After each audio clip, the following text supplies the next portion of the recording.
here's your host, Pat Sajak. Thank you, Jack. Thank you all very much. Thank you, and welcome to Wheel of Fortune. And now, please help me welcome our hostess. Here comes Vanna White. Oh, Vanna. Oh, hi. Pat Sajak spent more than 40 years making vowels, bankrupt wedges, and awkward contestant banter look effortless. So it's easy to forget he had a whole life before Wheel of Fortune ever came calling. Long before he stood beside Vanna White and became one of television's calmest, quickest hosts, Sajak was a Chicago kid chasing radio work, grabbing odd broadcasting shifts, and eventually landing in one of the strangest possible places for a future game show legend behind a microphone in Vietnam. His early career was not a smooth climb through Hollywood. It was overnight news, Army paperwork, military radio, presidential mishaps, and a surprising amount of improvising under pressure. Before we start, drop a comment below and tell us if you had any idea Pat Sajak once worked as a DJ for American troops overseas. Because today we're looking at the surprising job Pat Sajak worked before Wheel of Fortune. The radio bug.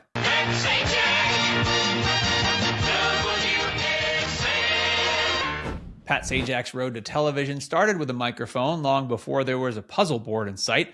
As a young man in Chicago, he was fascinated by broadcasting.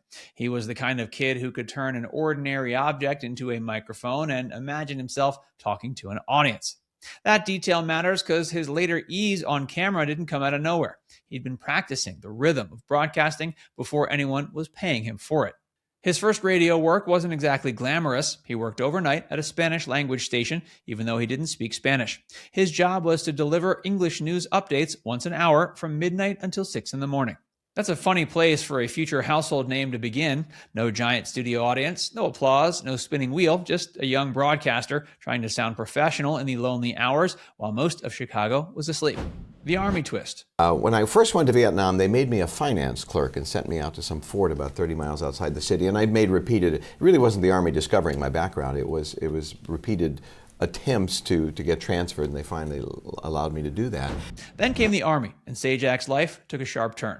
He enlisted in 1968 and was trained as a clerk typist. That sounds about as far from show business as you can get. He was sent to Vietnam as a finance clerk, which meant his military career did not begin with records, jokes, or morning wake-up calls. But Sajak already had radio experience, and he wanted to use it. After repeated attempts, he managed to get transferred to Saigon to work as a disc jockey for the American Forces Vietnam Network. That was the surprising job before the famous job. Before he was asking contestants to pick a letter, he was spinning records for troops during the Vietnam War.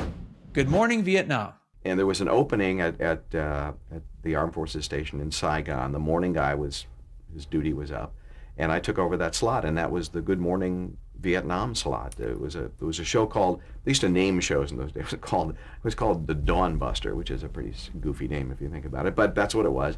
But the signature of that show is you would yell, as Robin Williams did apparently in the movie, you would yell "Good Morning Vietnam" every morning. So at 6 a.m., that's what I did for about a year and a half. Sajak's morning sign-on became part of a larger AFVN tradition.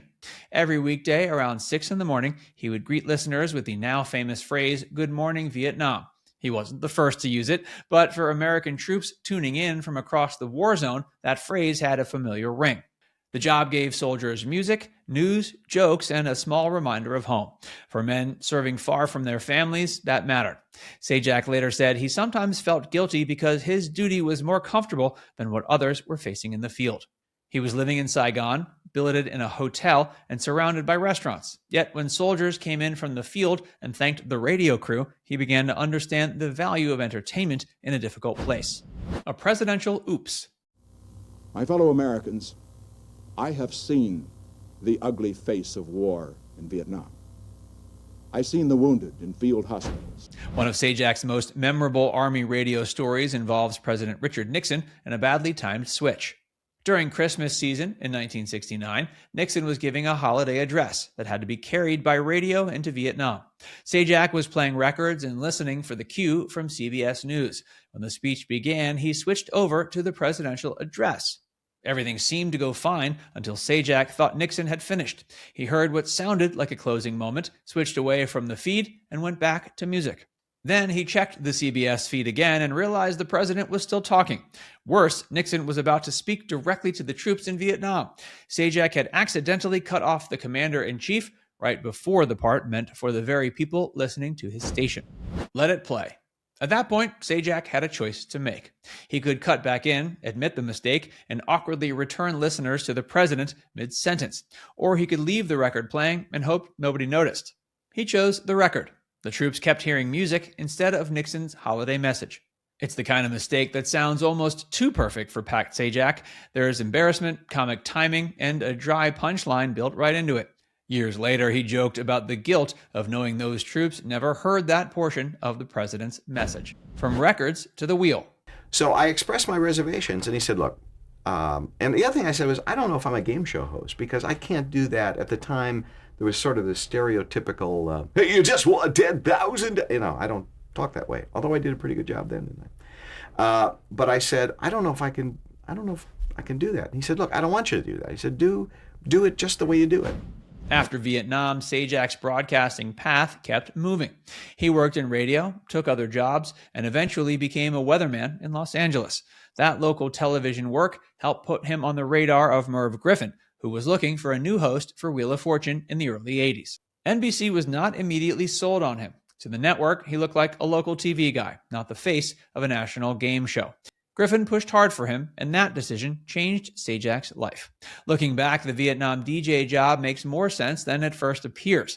Sajak learned how to stay calm live, recover from mistakes, fill airtime, and talk to people he couldn't see.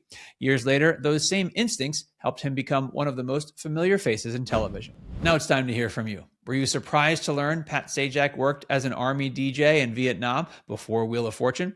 Or did you already know there was a much stranger backstory behind America's favorite puzzle host? Let us know in the comments section below.